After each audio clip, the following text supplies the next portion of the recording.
নমস্কার। সাহিত্য পাঠের আসরে আপনাকে স্বাগত। আমাদের আজকের নিবেদন রবীন্দ্রনাথ ঠাকুরের জীবন স্মৃতি। গত পর্বে আমি পাঠ করেছি এই গ্রন্থের ১৫তম পরিচ্ছেদ বাড়ির আবহাওয়া। আজকের পর্বে থাকছে এই গ্রন্থেরই ১৬তম পরিচ্ছেদ অক্ষয়চন্দ্র চৌধুরী।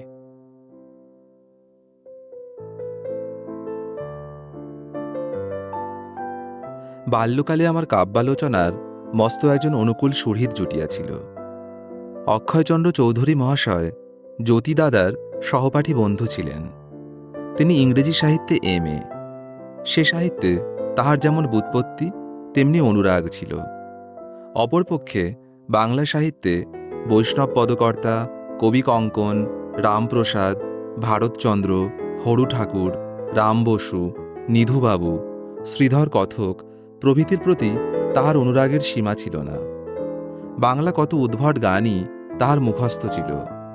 সে গান সুরে বেসুরে যেমন করিয়া পারেন একেবারে মরিয়া হইয়া গাহিয়া যাইতেন। সে সম্বন্ধে শ্রোতারা আপত্তি করিলেও তাহার উৎসাহ অক্ষুণ্ণ থাকিত।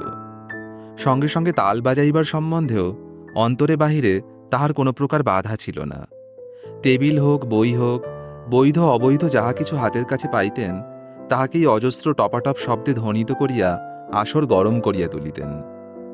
আনন্দ উপভোগ করিবার শক্তি ইহার অসামান্য উদার ছিল। প্রাণ ভরিয়া রস গ্রহণ করিতে ইহার কোনো বাধা ছিল না, এবং মন খুলিয়া গুণগান করিবার বেলায় ইনি কার্পণ্য করিতে জানিতেন না। গান এবং খণ্ডকাব্য লিখিতেও ইহার ক্ষিপ্রতা অসামান্য ছিল।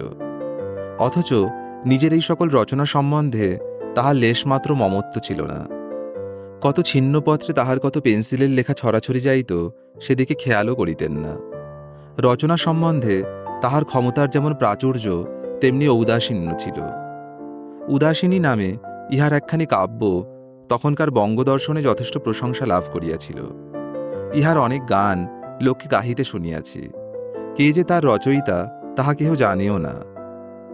সাহিত্যভোগের অকৃত্রিম উৎসাহ সাহিত্যে পাণ্ডিত্যের চেয়ে অনেক বেশি দুর্লভ। অক্ষয়বাবুর সেই অপর্যাপ্ত উৎসাহ আমাদের সাহিত্যবোধ শক্তিকে সচেতন করিয়া তুলিত। সাহিত্যে যেমন তার ঔদার্য, বন্ধুত্বেও তেমনি।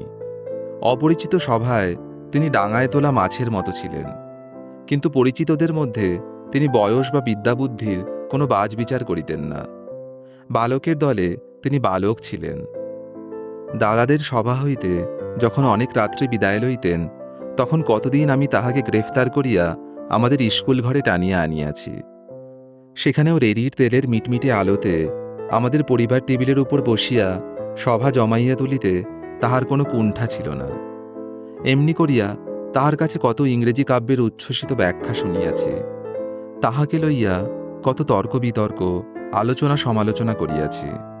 নিজের লেখা তাহাকে কত শুনাইয়াছি, এবং সে লেখার মধ্যে যদি সামান্য কিছু গুণপনা থাকিত তবে তাহা লইয়া তাহার কাছে কত অপর্যাপ্ত প্রশংসা লাভ করিয়াছি।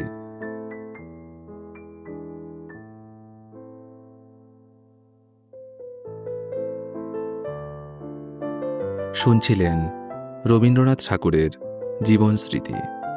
সাহিত্য পাঠের আসর আজকের মতো এখানেই সমাপ্ত। আগামী পর্বে আমি পাঠ করব এই গ্রন্থের ১৭তম পরিচ্ছেদ গীত চর্চা। নমস্কার, ভালো থাকবেন।